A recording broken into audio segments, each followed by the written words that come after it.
અષાઢી બીજનું માતમ આપણા શાસ્ત્રોમાં, આપણા વેદોમાં, આપણા પુરાણોમાં ઋષિમુનિએ કર્યું છે. કદાચ કોઈને વાંચવામાં આવ્યું હોય કે ન આવ્યું હોય બીજનું માતમ. કારણ કે આ જે બીજ છે એ કઈ આજકાલથી બીજ નથી. બીજ આદિ અનાદિથી બીજ છે. પણ મહાપુરુષો સંતો જે કાંઈ આમાં બીજને જાણી, બીજને અનુભવી, એ કોઈએ બાહ્ય રીતે અનુભવી છે તો કોઈએ ભીતર અનુભવી છે. પણ આપણે બાહ્ય ભીતર બે બાજુની વાર્તાલાપ કરશું, પછી આગળ આપણે સત્સંગનો દોર લાવશું. પહેલા આપણે નાનકડી એવી અષાઢી બીજનું માતમ શું છે અને અષાઢી બીજ શું લેવા ઉજવવામાં આવે અને આ બીજ ધર્મની સ્થાપના કોણે કરી તેની ઉપર આપણે નાનકડી એવી પહેલા ચર્ચા કરી. શાસ્ત્ર લેવલે પુરાણોમાં ઋષિ માર્કંડ્ય ઋષિ જે થઈ ગયા છે, માર્કંડ્ય ઋષિ માર્કંડ્ય પુરાણમાં અષાઢી બીજનું માતમ અને બીજ મહિમાનું માતમ એમાં આવે છે. અષાઢી બીજનું માતમનો એક એવી કથા છે, મહાપુરુષો સંતોના મુખે સાંભળેલી કથા. પૂર્વે એક શંભુ નામના ઋષિ થઈ ગયા. શંભુ નામના ઋષિ થઈ ગયા. એ ઋષિ જે છે એ આ બીજ ધર્મ પાળતા. બીજ ધર્મ પાળતા અને બીજ ધર્મનો મહિમા એને બહુ ગાયો. જે શંભુ નામના જે ઋષિ થઈ ગયા, બીજને જાણવી, બીજને અનુભવી અને બીજના ધર્મને જે પાળવો એ બહુ ગહન અને બહુ ભીતરી વાત છે. પણ આપણે જે ચર્ચા જે કરી છે એ શાસ્ત્ર, વેદ, ઉપનિષદ અને પુરાણના આધારે જે અત્યારે ચર્ચા કરી, પછી આપણે ભીતર મહાપુરુષો સંતોએ રામદેવ જે 12 બીજના જે ધણી કહેવાના છે, કેમ કહેવાના છે, કેવી રીતે કહેવાના છે, એ બીજ ઉપર આપણે પછી આગળ ચર્ચા કરી. આવું બીજનું જે મહિમા જે મહાપુરુષો સંતોએ જે ગાયો છે એ બીજ ધર્મની સ્થાપના. આમ તો બીજ ધર્મની સ્થાપના શિવ અને શક્તિના ઉદ્ભવ સ્થાનથી એને બંને જે સંવાદ બેના વાર્તાલાપથી શિવ કહે શક્તિને મુનિ ભેદ દિયોને બતાય. આવું ભગવાન શિવ અને માં ઉમિયા જે વાર્તાલાપ જે કરે છે એમાં બીજ ધર્મની વાત આવે છે, બીજની વાત આવે છે. પણ આપણે અષાઢી બીજના માતમનું પ્રથમ આપણે વાત કરી. પૂર્વે જે શંભુ નામના જે એક ઋષિ થઈ ગયા, એ ઋષિએ આ બીજ ધર્મ લાવ્યા અને બીજ ધર્મની પ્રચાર કરી, બીજ ધર્મની સ્થાપના કરી. બીજ ધર્મ જાણવો, બીજ ધર્મનો પાળવો એ બંને વસ્તુ જુદી છે. કોઈ સવરના કોઈ સંત હોય, કોઈ અનુભવી હોય, એ આ બીજ શું છે એ બીજનો મર્મ અને બીજને જાણી શકે, બીજને અનુભવી શકે. આકાશમાં જેમ બીજ જે બતાય છે, જેમ અજવાળી બીજ, જેમ 12 મહિનાની કારતક માગતર, જેમ 12 મહિનાની જેમ બીજ બતાય છે અજવાળી બીજ, એવી 12 બીજ તમારી અને મારી અંદર ભીતર પણ છે. તો એ શંભુ નામના ઋષિએ આ બીજ ધર્મની સ્થાપના કરી. એ સ્થાપના કરી અને એની 2 પુત્રીઓ હતી. એકનું નામ વિનતી અને એકનું નામ નંદા. હવે વિનતી અને નંદા જે હતા એ એના ગુરુ મહારાજ, એના પિતા જે હતા, જે શંભુ મહારાજ જે હતા, એ શંભુ ઋષિએ એને આ બીજ ધર્મ શું છે, બીજ ધર્મનો મહિમા ગાય અને બીજ ધર્મ કેમ પાળવો એ પદ્ધતિને, નીતિ એને અપનાવી. એ નીતિ અપનાવી એટલે વિનતી અને નંદાએ બે આ બીજ ધર્મને આગળ હલાવ્યો. સમય ગયો એટલે પૂર્વે સમય જતા જતા ત્યાં એક ધન નામના એક ઋષિ આવ્યા. ધન નામના ઋષિ આવ્યા અને અહીંયા વિનતી અને નંદાના ઘરે પધાર્યા. અને એ નંદાના ઘરે પધારી કરવી અને અહીંયા ધન નામના ઋષિ જયારે આવ્યા ત્યારે એમને ધન ઋષિને આગતા સાગતા કરી, એમની આરતી ઉતારીને ચરણ પખાડ્યા અને એમને એમના માટે ભોજન પકવાન કરી. એમને ભોજન આપ્યું. ભોજન આપ્યું એટલે સાધુ મહાત્મા પહેલાના સમયમાં એવું હતું કે ક્યાંક કોઈ ઘરે ભિક્ષાવૃત્તિમાં જાય અથવા કોઈના ઘરે જાય અને ત્યાં એનો પ્રસાદ લે, એનું ભોજન લઈને, તો અમારા મહાપુરુષો સંતો એમ કે સાધુ કોઈ દી ભૂખ્યો ન હોય. સાધુ કોઈ દી ભૂખ્યો ન હોય ને સાધુ કોઈ દી ભિખારી ન હોય. સાધુ તો આમ હોય, આપીને જાય. એક ખાલી એ કણનો દાણો એક ખાઈને જાય ને તો એને 1000 ગુણો આપીને જાય. આવા મહાપુરુષોના દાખલા છે. એટલે પછી ધન ઋષિ પોતાના ભાવમાં આવી કરવી અને એમને વચન આપ્યું અને એમને આશીર્વાદ આપ્યા. આશીર્વાદ આપ્યા એ વિનતી અને નંદાને 2 પુત્ર થયા. એકનું નામ પુલહ અને એકનું નામ નિધન. આવા 2 એને પુત્ર પ્રાપ્ત છે. અને પુલહ અને નિધન એમને પણ ધન ઋષિની બહુ સેવા કરી અને ધન ઋષિની સેવા કરતા કરતા એમને પણ ધન ઋષિને આગળ જતા જેમ આચવ્યા. જેમ કોઈ ઘણા સાધુ સંતો કોઈ કે આશ્રમમાં ન રહેતા હોય તો વિધાઉટ ક્યાંક બહાર રહેતા હોય, જેમ હિંમતભાઈ મને 1.5 વર્ષ એમના ફાર્મ હાઉસમાં જયારે અમારા બાંભણિયા મૂકવાનું થયું ત્યારે એમને જેમ હાંચવ્યા, એમ એ સમયમાં પણ એ ધન ઋષિને એમને ત્યાં પોતાની ઘરે એને આશ્રમ બનાવી દીધો એને પોતાને. અને ત્યાં પછી એમની સેવા ચાકરી કરી. ધન ઋષિ પોતે એટલા બધા ભાવમાં આવી કાઢવી અને પૂર્વના એમને આશીર્વાદ આપ્યા. પૂર્વમાં એના યોગ એવા હતા કે એના પૂર્વજોએ કંઈક એવા નબળા કર્મ કર્યા હતા તો એ બધા નરકમાં સડી રહ્યા હતા, પણ ધન ઋષિના આશીર્વાદ થકી એ બધા તરત એ સ્વર્ગમાં ગયા. મહાપુરુષો સંતો તો એમ કે છે ગુરુમુખી હોય અને અહીંયા સ્વર્ગ છે, અહીંયા જ નર્ક છે. મહાપુરુષો સંતો એમ કે અહીંયા સ્વર્ગ છે, અહીંયા ગંગા છે, અહીંયા જમુના છે. જીવન સાહેબ બહુ સરસ વાત કરે, અહીં ગંગા, અહીં જમુના, અહીં મથુરા ને કાશી, પણ કોઈ પૂરા મળી જાય તો પદ ઓળખાઈ દે. આ આતમના અભિયાસી, અહીં તમે જાગો કુંવર અવિનાશી, આ કાયા બની શકાશી. તો એના પૂર્વના એના યોગ બળના માધ્યમથી એના આશીર્વાદ આપી અને જેના પૂર્વજો જે નરકમાં હતા એ તમામ બધા સ્વર્ગમાં ગયા અને ત્યાંથી પછી આ બીજ ધર્મની સ્થાપના આવી. આ આપણે જે બીજ ધર્મ જે વાત કરી એ શાસ્ત્રો પુરાણમાં, માર્કંડેય પુરાણમાં આનો ઉલ્લેખ આવે છે. હવે આપણે જે બાળકો તોફાન ઓછું બોલો બેટા. ત્યારે હવે આપણે જે બીજની જે વાત છે એ આપણે અલગ ગણી રામદેવ પીર, સિદ્ધરામદેવ પીર જેનો અવતાર કહેવામાં આવે છે, એ રામદેવ પીરને 12 બીજના ધણી શા માટે કહેવાતા, કેમ કહેવાતા? 12 બીજના ધણી એટલા માટે કહેવાતા રામદેવ પીર પોતે 12 બીજ એને જાણીતી અને એને અનુભવી હતી. 12 બીજમાં 12 બીજ ઉપરની ઘણી એવી કથાઓ છે, જે પરચાઓની કથા છે, પણ અહીંયા માતમ ખાલી એટલું રહી શકે જેને 12 બીજ જાણી છે, જેને 12 બીજ અનુભવી છે એની વાત આવે છે. કોઈ પરચાની કોઈ ચર્ચા થતી નથી. કથા એમ કહે છે કે રામદેવ પીર એક જ ઠેકાણે 12 બીજને 12 ઠેકાણે એને હાજરી પૂરી હતી. એક બીજમાં 12 ઠેકાણે હાજરી પૂરી. જેમ જીવન સાહેબ ને ભીમ સાહેબે એક જ ઠેકાણે 12 ઠેકાણે એક જ દિવસે, એક જ સમયે, એક જ તારીખે હાજરી પૂરી હતી, એમ રામદેવ પીરે પણ એક જ બીજના દિવસે 12 ઠેકાણે હાજરી પૂરી હતી. એમ કહેતા પણ એ 12 બીજના ધણી કહેવાના. તત્વજ્ઞાનીઓ છે, મહાપુરુષો જે કોઈ છે, જે યોગલાન ધ્યાન પદ્ધતિમાં જે હાલતા હોય છે, એ લોકો એમ છે કે રામદેવ પીર છે એ બીજ બારા છે, બીજની બારા. અહીંયા જે ચર્ચા હાલે છે એ સ્ટેપની ચર્ચા હાલે છે. પેલા પડવો અને પછી બીજ. સવારામ બાપાની જેમ વાણી છે, પડવે ભાળ પડે મને તારી મધ્યમાં નીખો મુરારી વાલમ પર જાવું વારે વારે ગગનગઢ રમવા ને હાલો રે. એમાં પૂનમની વાત આવે છે, પૂર્ણિમાની વાત આવે છે. પૂનમ એટલે પૂર્ણ, પૂર્ણિમા એટલે પૂર્ણ. જે પૂર્ણ થઈ ગયા છે એને પૂનમ લાગુ પડે. પણ પૂર્ણ થવા માટે તમારે બીજમાંથી હાલવું પડે. બીજમાં તમારે એમાં બીજ છે તમારો રસ્તો છે. પડવા પછી બીજ, ત્રીજ, ચોથ, પાસઠ, છઠ, સાતમ, આઠમ, નવમ, દસમ, 11, 12, 13 પૂનમ. એમ તમારે બીજમાંથી તમારે એમાં નીકળવું પડે. સાહેબ કબીર બહુ કે એક સરસ વાત કરે પૂનમ બાબતમાં કે આપણા દેશમાં નિત નિત પૂનમ નહીં અમાસ કા વાસા. આપણા દેશમાં નિત નિત પૂનમ નહીં અમાસ કા વાસા. તલ હંસા ઉન દે જહાં અચરત ખેલતો રચો રે સારી. જ્યાં હંસા એ દેશમાં જઈએ જ્યાં અચરત ખેલતો રચ્યો રે બડો ભારી. જ્યાં કઈક અચરત થાય છે એવો ક્યાંક ખેલ રમણ થયો. આપણે હંસા નામ સુરતા વાર્તાલાપ કરે.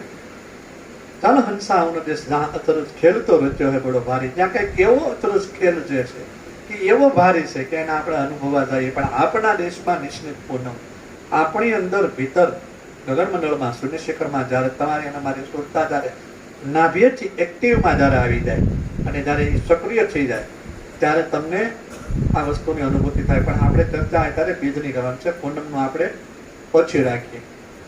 તો રામદેવ પીર જેમ 12 બીજના જેમ ધણી જેમ કહેવાના, એ 12 બીજ પેલા આવેલા આપણે કેમ છે, કેવી રીતે છે, 12 બીજનું સ્થાન કેમ છે, 12 બીજ ક્યાં છે અને 12 બીજમાં કઈ 12 જ્યોતિ છે, 12 બીજના ક્યાં ભેરવો છે, એની ઉપર આપણે ચર્ચા કરશું.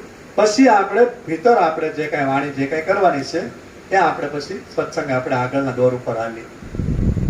તો 12 બીજ જે છે એમાં પ્રથમ બીજની જે વાત જે કરી છે, પણ પેલા પ્રથમ આપણે જે મહાપુરુષો સંતો છે આની જે વાત જે કરે છે એ બીજની ચર્ચા કેમ કરે, બીજ કેમ કરે. શિવ કહે છે કે ને મને ભેદ દિયો બીજનો બતાવો, મને આ બીજનો ભેદ શું છે, આ બીજ શું છે, તો એ બીજને આપણે જાણવાનું છે. તો ભગવાન શિવ કે અહમનાથ, હું પોતે જે સૌ એ નાદ સૌ. અહમનાદ રજ શક્તિ, તમે પોતે સૌ એ શક્તિ છે. અહમનાદ રજ શક્તિ. બીજમાં સૂર્ય, બીજમાં ચંદા, બીજમાં નવલખ તારા. એ કે બીજમાં સૂર્ય છે, બીજમાં ચંદ્ર છે, બીજમાં નવલખ તારા. બીજમાં બ્રહ્મા, બીજમાં વિષ્ણુ, બીજમાં મહેશ્વર સ્વામી.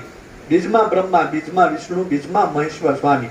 અહીંયા જે કોઈ ચર્ચા હાલી રહી છે એ 12 બીજની ચર્ચા નથી આવતી. અહીંયા જે બીજની જે ચર્ચા હાલી રહી છે એ ઉત્પત્તિ બીજની વાત આવે છે. તમારું અને મારું જેનું પ્રાગટ્ય જે શું છે તમારું અને મારું જેમાંથી જેનું પ્રાગટ્ય થયું છે એવી ચેતનાની ભૂમિકાની વાત ચાલે છે, શરીરની ભૂમિકાની વાત ચાલતી નથી. ચેતનાની ભૂમિકા. બીજ નામ પ્રકાશ, બીજ નામ નૂર. જે તમે અને હું જે એક પ્રકાશ, એક નૂરમાંથી જે આવી રહી હશે એ બીજની વાત કરે છે. શિવ કહે શક્તિને મને ભેદ દિયો ને બતાય. શિવ કહે છે શક્તિને કે આનો ભેદ હું છે. શક્તિ એમ કે આનો ભેદ હું છે, મને શિવ મને તમે આ બતાવી દો. તો જ્યારે ભગવાન એમ કે આ બીજમાં કયું કયું વસ્તુ છે. બીજમાં ચંદા, બીજમાં સૂર્ય, બીજમાં નવલખ તારા, બીજમાં બ્રહ્મા, બીજમાં વિષ્ણુ, બીજમાં શંકર સ્વામી. ભગવાન પોતે એમ કે હું પણ પોતે આ બીજમાં છું, એટલે હું પોતે પ્રકાશમય છું. પ્રકાશમાંથી, પ્રકાશમાં ચંદ્ર, પ્રકાશમાં સૂર્ય, પ્રકાશમાં નવલખ તારા, પ્રકાશમાં બ્રહ્મા, પ્રકાશમાં વિષ્ણુ, પ્રકાશમાં હું સ્વયં પ્રકાશિત છું. આપણે જે કહીએ ને કે તત્વમસી, તે તું જ બ્રહ્મ છો. આ એ વાર્તાલાપ આવે છે. વિષય ઊંચો છે પણ અમે એમાં બીજ બાબતમાં આપણે ચર્ચા કરી. તો રામદેવ પીરને જેમ 12 બીજના જેમ ધણી કહેવાના, એમાં 12 બીજ જે વાત હાલે છે એ 12 બીજ કેમ છે અને કેવી રીતે છે, એનું સ્થાન છે. તો સર્વપ્રથમ જે બીજ છે એ કુરમ બીજ છે. કુરમ બીજ જે છે એનું સ્થાન જે છે એ આપણે નીચે જે લિંગવાસનાથી જે બંધાયેલા હોય છે, તમારું ને મારું જે શરીર જે સોહમની દોરીથી જે આવે અને જાય છે, ત્યાં કુરમ બીજ ત્યાં બંધાવેલું છે. એટલે ધર્મદાસ સાહેબ અને કબીર સાહેબ ને જ્ઞાન ગોષ્ઠીમાં પૂછે, મેં ધર્મદાસ કહું ચિતલાઈ કાયાના ભેદ ગુરુ હમકો બતાવી દી. કોણ બીજ છે બન્યા કાયા ને કોણ બીજ છે હંસ તલી આયા. કબીર સાહેબ ને ધર્મદાસ મહાત્મા એમ પ્રશ્ન પૂછે છે કે આ ક્યાં બીજથી કે હંસ આવ્યો ને ક્યાં બીજથી કે આ કાયા બંધાણી. તો કે કુરમ બીજ છે બની કાયા, કુરમ બીજથી બની આ કાયા. જે કાયા જે બની છે એ કુરમ બીજથી, કરમ બીજથી જે કાયા બની છે. અને સોહમ દોર છે હંસ તલે આયા. રજ વિરુદ્ધની કાયા બનીને સોહમ દોરથી હંસ તલે આયા. સાહેબ કબીરે એમ કીધું કે આ જે કાયા જે તમારી ને મારી જેનું બંધારણ જે શું છે એ કુરમ બીજથી કાયા બની, પણ જે હંસ જે આવે છે જાય છે એ સોહમની દોરીથી આવે છે અને જાય છે. હવે આ જે પ્રથમ બીજની જે વાત કરી છે એ 12 બીજ રામદેવ પીરે ભીતર અનુભવી હતી. મહાપુરુષો સંતોએ ત્યારબાદ ઘણી અનુભવી, પણ આ ખાલી એની એક નાનકડી આપણે વાત કરી. તો પેલી બીજ જે છે એ કુરમ બીજ છે. બીજી જે બીજ છે એ ઉત્પત્તિ બીજ. તમારું અને મારું જે ઉત્પત્તિનું જે કારણ છે, તમે અને હું જ્યાંથી જે ઉત્પન્ન થયા છે એવી જે બીજ છે એ ઉત્પત્તિ બીજ. ઉત્પત્તિ બીજનું સ્થાન છે એ લિંગ છે. એ જે ઉત્પત્તિ બીજનું સ્થાન છે, કારણ કે તમામ જે કાંઈ વસ્તુ, જે કાંઈ પદાર્થ જે ઉત્પન્ન થયું છે એ બીજમાંથી ઉત્પન્ન થયું છે. આ ઉત્પત્તિ બીજ, આ બીજી બીજ. ત્રીજી બીજ જે છે એ છે વાસના બીજ. જ્યારે એકાબીજાને જ્યારે સ્ત્રી અને પુરુષ, નર અને માદા, શિવ અને શક્તિ, ચંદ્ર અને સૂર્ય, પ્રાણ અને પ્રકૃતિ, અહીંયા એમ વાત આવે છે પ્રાણ અને પ્રકૃતિ. તો જ્યારે એકાબીજાનું જ્યારે સમન્વય થાય, એકાબીજાનું જ્યારે સંયોગ થાય, ત્યારે જે કાંઈ બીજ જે ઉત્પન્ન થાય છે એ ઉત્પન્ન થાય વાસના બીજ કહેવામાં આવે છે. તો કે એનું સ્થાન ક્યાં છે? તો કે એનું સ્થાન છે વિચારમાં. કારણ કે સર્વપ્રથમ પહેલા તમને અને મને છે ને આઈડિયા આવે, વિચાર આવે. એનું સ્થાન છે તમારા અને મારા વિચારમાં. એ જે બીજ છે એને વાસના બીજ કહેવામાં આવે. પછી આગળ છે કે બુદ્ધ બીજ. બુદ્ધ બીજ છે એનું સ્થાન છે ત્રિકુટી. અહીંયા જે આખા ચક્ર જે છે ને ત્યાં 3 એને ત્રિકુટી કહેવામાં આવે. દ્રશ્ય, દ્રષ્ટા અને દર્શન. દ્રશ્ય, દ્રષ્ટા અને દર્શન જ્યાં છે ત્યાં એને ત્રિકુટીનો સંયમ ત્રિકુટી કહેવામાં આવે. એક બાજુ દ્રશ્ય છે. દ્રશ્ય એટલે જ્યાં કઈ બેઠા છીએ અને એને આપણે નરી આંખે જે જોઈ એને દર્શન કહેવાય. પેલા બેઠા છીએ, ચિત્ર હાલી રહ્યું છે એને દ્રશ્ય કહેવાય. પછી એને નિહાળીએ છીએ એને દ્રષ્ટા કહેવાય. પણ દ્રશ્ય અને દર્શનને જોડો જે છે એને દ્રષ્ટા કહેવામાં આવે છે. જે રીતે પિક્ચર આપણે એક પડદા ઉપર હોય, કોઈ રીલ આમ હાલતી હોય તો એને આપણે જોયું અને દ્રશ્ય કહેવાય. પછી જોઈ રહ્યા છીએ એને દર્શન કહેવાય. અને જે નિહાળવા વાળો જે વ્યક્તિ છે એને દ્રષ્ટા કહેવાય. એમ અહીંયા દ્રશ્ય, દર્શન અને દ્રષ્ટા 3 પ્રકારની ત્રિકુટી જ્યાં ભેગી થાય ત્યાં આ એમનું સ્થાન છે બુદ્ધ બીજનું. પછી આગળ છે વચન બીજ. વચન બીજની જે ચર્ચા જે છે, વચન ઉપર મહાપુરુષો સંતોએ બહુ ગુણગાન ગાયા, વચન ઉપર સંતોએ બહુ વાત કરી. તો વચન બીજનું પ્રાગટ્ય ક્યાં છે? વચન બીજનું સ્થાન ક્યાં છે? તો કે તમારી અંદર જે ઉર્જા શક્તિ જે રમણ કરી રહી છે, જે શક્તિ તમારી અને મારી અંદર જે છે એ શક્તિ છે, એ શક્તિમાં વચન બીજ રમણ કરી રહ્યું છે. પણ એ જાગૃત નથી. 12 બીજની જે ચર્ચા થાય છે એ રામદેવ પીરે જે 12 બીજ જાણીતી, અનુભવીતી, એના અનુસંધાને આ ચર્ચા આવે છે. એ 12 બીજ તમારી અને મારી અંદર પણ છે, પણ આપણી વચન બીજ હજી આપણી જાગૃત થયું નથી. એટલે વચન બીજ જાગૃત નથી એટલે આપણને ઉર્જા શક્તિની પાવરની ખબર નથી. તમારી અને મારી અંદર એવી શક્તિ રમણ કરી રહી છે કે એ શક્તિ અલૌકિક છે. આપણું શરીર છે એ મર્યાદિત છે. એમાં 300 વોલ્ટનો પાવર આવે તો કદાચ આપણે ઇલેક્ટ્રિક શોર્ટ લાગીને આપણું મરણ થાય.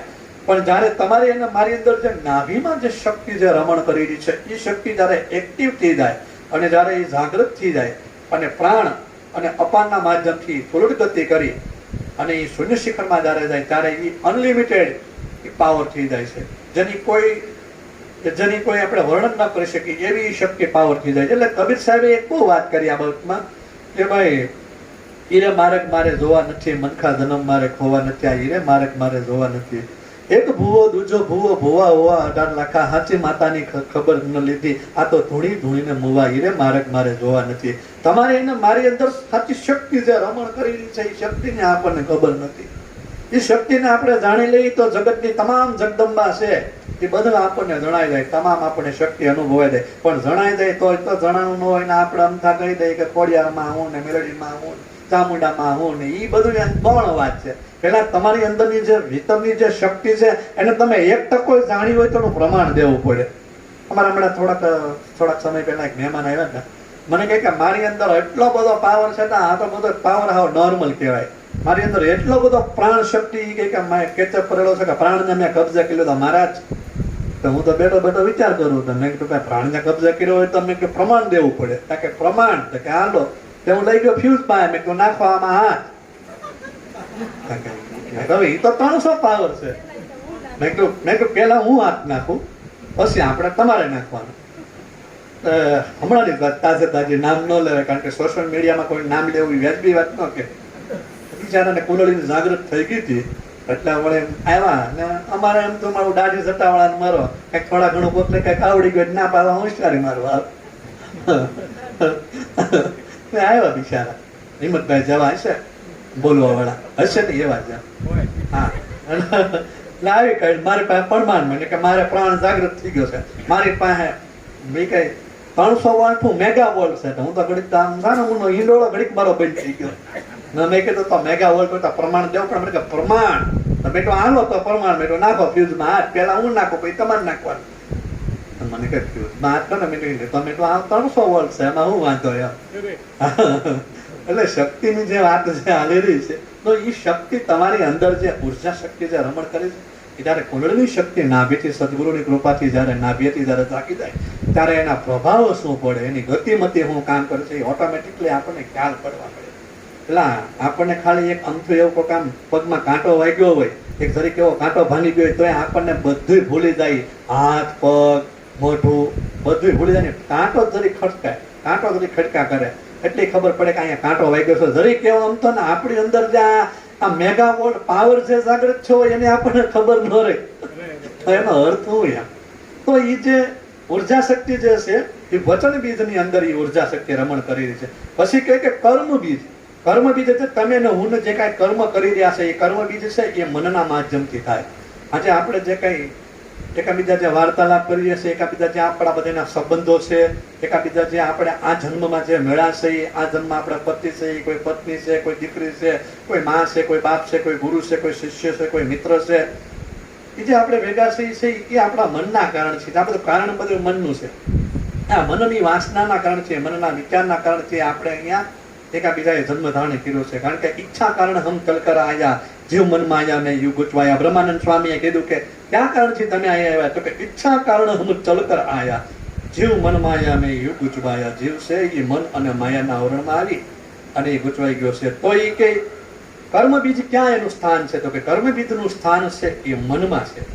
પછી કીધું બીજું આવે છે અહંકાર બીજ. અહંકાર જે બીજ છે, અહંકાર બીજ છે એનું સ્થાન ક્યાં? તો કે એનું નાભીમાં છે. નાભીમાં એનું સ્થાન છે. તમારું અને મારું જે કાંઈ ઉદ્ભવ સ્થાન જે કાંઈ શબ્દનું છે એ નાભીમાં છે.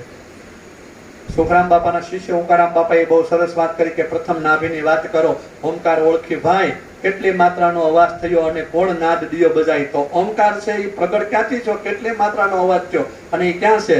તો પ્રથમ નાભીની વાત કરો તો નાભીથી શું પ્રગટ થયું? તો નાભીમાંથી કે 3 પ્રકારના સ્પંદન થયા, 3 પ્રકારના કે સ્ફુરણ થયા.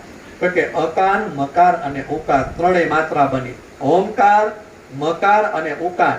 અ ઉ અને મ ત્રણેય માત્રા ભેગી બની અને એનો રચ્યો છે ઓમકાર.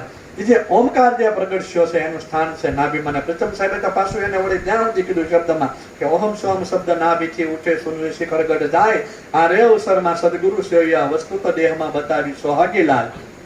ઈ જે ઓમકાર જે બીજ છે ઈ નાભીમાં રમણ કરી રહ્યું છે. એ નાભીમાં એનું સ્થાન છે. આવું મહાપુરુષો સંતોનો અનુભવ એક બોલે.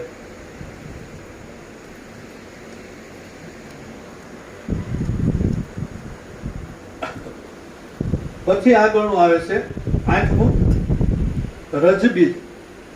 રજબીજ જે છે એનું સ્થાન છે, જે એનું સ્થાન છે એનું અવનીમાં એનું સ્થાન કીધેલું છે. એની પછીનું આગળ આવે છે અલિલ બીજ. અલિલ બીજનું જે સ્થાન છે એનું સ્થાન જે છે એ આખી કાયામાં જે છે આખી કાયામાં કીધું છે. એની પછીનું આગળ આવે છે એ પ્રેમ બીજ, જે તમારી અને મારી અંદર જે પ્રેમ જે રમણ કરી રહ્યો છે, જે પ્રેમ સર્વ વ્યાપી રહ્યો વેમી જનોનું શું કામ છે. સતાર સાહેબ કે તમારી અને મારી અંદર અહોર્નિશ જે પ્રેમ જે રમણ કરી રહ્યો છે એ વેમી જનોનું કોઈનું કામ નથી. પણ પ્રેમ પ્રેમ સબ કોઈ કહે પ્રેમ ન જાણ્યો કોઈ, પ્રેમને કોઈ જાણ્યું નથી. પ્રેમ શું છે, પ્રેમ વસ્તુ શું છે? પ્રેમ જાણ્યો તો મીરાબાઈને જેનું મરણું લાગી ગયું ગિરધર ગોપાલમાં. પ્રેમ જાણ્યો તો નરસિંહાને જેનું ચિત્રું લાગી ગયું સદગુરુ ચરણમાં. પ્રેમ જાણ્યો તો લક્ષ્મી સાહેબને કે જાણે એક પલમાં જેને દીદાર કર્યો અને ગુરુના ઓલામાં લાગી ગયા. પ્રેમ જાણ્યો તો દાસી જેવણે જે 18 કરીને 19માં ભીમ બેઠ્યા અને એની ભ્રમણા ભાંગી. આવા જે મહાપુરુષોને જેને પ્રેમની અનુભૂતિ થઈ, આવું જે મહાપુરુષોએ જેને પ્રેમને જાણ્યો છે એને પ્રેમના ગુણગાન ગાયા છે. પણ એ કેવો પ્રેમ કે એરી રે બની મેં તો પ્રેમ દેવાની મેરા દર્દ ન જાને કોઈ. પણ ભૌતિક પ્રેમને માંથી કોઈ નીકળે અને પછી એ પરમાત્માના પ્રેમમાં વસ્તુ ડાયવર્ટ કરવાની વાત છે. અહીંયા આપણા બધા જે કઈ પ્રેમ જે કઈ છે ને એ બધા સ્થૂળ વાસનાના પ્રેમો છે. જે કઈ છે એ પતિ પત્ની ભાઈ બહેન મિત્ર ગુરુ શિષ્ય આ જે કઈ પ્રેમ છે ને એ બધું સ્થૂળ જે એનો પ્રેમ છે. પણ એ સ્થૂળ દેહના પ્રેમમાંથી આપણે પરમાત્માના પ્રેમમાં આપણી સુરતાને એક્ટિવ કરવાની છે. ને જ્યારે એ પ્રેમમાંથી જ્યારે સુરતા જ્યારે પરમાત્મામાં જ્યારે એક્ટિવ થાય ને એટલે એ સીધો નીકળે. ભરથરી છે કે પિંગળાના પ્રેમમાં કેટલા બધા પાગલ હતા, કેટલા ગાંડા થઈ ગયા હતા. પણ જ્યારે સદગુરુની મુલાકાત થઈને જ્યારે એને એક જ વાર ખાલી જ્ઞાન થયું કે આ પ્રેમને ખાલી સદગુરુની હારે લગાડવાનું છે, પરમાત્માને લગાડવાનું, એટલે મહાન ભરથરી વૈરાગ્ય શતક લખ્યું. વૈરાગ્ય શતક અને કૈવલ્ય શતક આ જે 2 શતક એને લખ્યા. અને ઈ જે શતક જેને લખ્યા એમાં એને પ્રેમનું વર્ણન કર્યું છે. ઈ પ્રેમના માધ્યમથી તમે સદગુરુના સુધી તમે એને ભોગી શકો, તમે એને અનુભવી શકો. પછી આગળ જે કઈ ચર્ચા કરેલી છે એ આગળ છે નાદ બીજ. નાદ બીજ જે છે એ શબ્દમાં રમણ કરેલું છે. ઓમ સોમ જે તમારી અને મારી અંદર જે શબ્દ રમણ કરેલું છે શૂન્ય શિખરમાં જાય એમાં એક શબ્દ જે 52 બારો છે એમાં નાદ બીજ જે રમણ કરેલું છે. તમારી અને મારી અંદર જે અવાજ જે વાગી રહ્યો છે ને, જે અવાજ જે થઈ રહ્યો છે ને, કોઈ સુનતા હે ગુરુ જ્ઞાની ગગન में आवाज होती है झीणी झीणी. તમારી અને મારી અંદર જે શૂન્ય શિખરમાં જે ગગનમાં જે અવાજ જે થઈ રહ્યો છે એવો જે નાદ વાગી રહ્યો છે, એ નાદ વાગી રહ્યો છે, એ નાદમાં આમનું સ્થાન, એ નાદ જે છે એમાં એનું સ્થાન છે. નાદ બીજનું સ્થાન છે શબ્દમાં.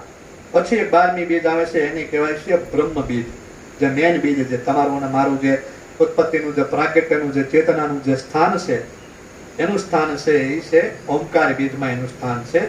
હવે આ જે વાત આલી 12 બીજ રામદેવ પીરે એકડે એકથી લઈને એને અનુભવી હતી અને જાણી હતી. હવે આપણે ખાલી એક બીજને ખાલી જાણીએ છીએ, એ તે આપણને અજવાળી બીજ બતાય ને ત્યારે આપણે આમ કરી ત્યારે કોકને બતાય ને કોકને ન બતાય એવું છે. એના ભાઈ ન્યા બીજ નથી જોવાની. બીજ બીજ શું કરે? બીજ તમારી અંદર છે અને એને એ બીજને તમારે જાણવાનું છે. અને એને બીજને અનુભવો ને એટલે ઓલી બીજ તમને ઓટોમેટિક તમને દીદાર થાય, દર્શન થાય તમને એમ. તો આગળ પછી મહાપુરુષો સંતો આ જે બીજ છે એ બીજના એને સ્વરૂપો કીધા છે. બીજના સ્વરૂપો જે છે એ સ્વરૂપો એમાં જ્યોતિ સ્વરૂપ કીધા. તો કેવા સ્વરૂપો કીધા? તો એવા 12 સ્વરૂપ કીધા. જે બીજ છે એ 12 બીજ છે એ 12 માસની બીજ છે. જેમ 12 બીજનું વર્ણન કર્યું 12 માસની છે. વળી પાછી તમારી અને મારી અંદર ભીતરે છે તો એના 12 સ્વરૂપો કીધા. તો પહેલું સ્વરૂપ છે અગમ સ્વરૂપ, જ્યોત સ્વરૂપ, નિગમ સ્વરૂપ. પેલું છે અગમ સ્વરૂપ, જ્યોત સ્વરૂપ, નિગમ સ્વરૂપ, બ્રહ્મ સ્વરૂપ, અમર સ્વરૂપ, ચેતન સ્વરૂપ, હંસ સ્વરૂપ, પરમહંસ સ્વરૂપ, નિરંજન સ્વરૂપ અને એક છે અલગ સ્વરૂપ ને અખંડ સ્વરૂપ. આવા જે સ્વરૂપો છે એ 3 સ્વરૂપો કીધા. આગળ આપણે બીજની એક નાનકડી વાત લઈ પછી આપણે સત્સંગનો દોર આગળ હલાવીએ, જેથી કરીને આપણે સત્સંગ આપણે આગળ હલાવી શકીએ. કે કારણ કે હવે બીજનું મહિમાનો અહીંયા આપણે વાત પૂરી કરી, પણ એક નાનકડી વાત બીજની એક મહાપુરુષો સંતોની એક વાત લઈ કે બીજ સૌ કોઈ કહે ન જાણે બીજનો ભેદ. તો બીજ પાળ્યું હોય તો બીજનો મર્મ બતાવો, કોણ બીજ તું માન્યો રે. બીજમાં બ્રહ્મા, બીજમાં વિષ્ણુ, બીજમાં મહેશ્વર સ્વામી. અગમ અગોચર બીજ કાવે, કોણ બીજથી ઉતરો ભવ પારા. કોણ બીજથી થકે આવન જાવન, કોણ બીજથી તમે ઉતરો એ કે ભવ પારા. તો આવું મહાપુરુષો સંતોએ જે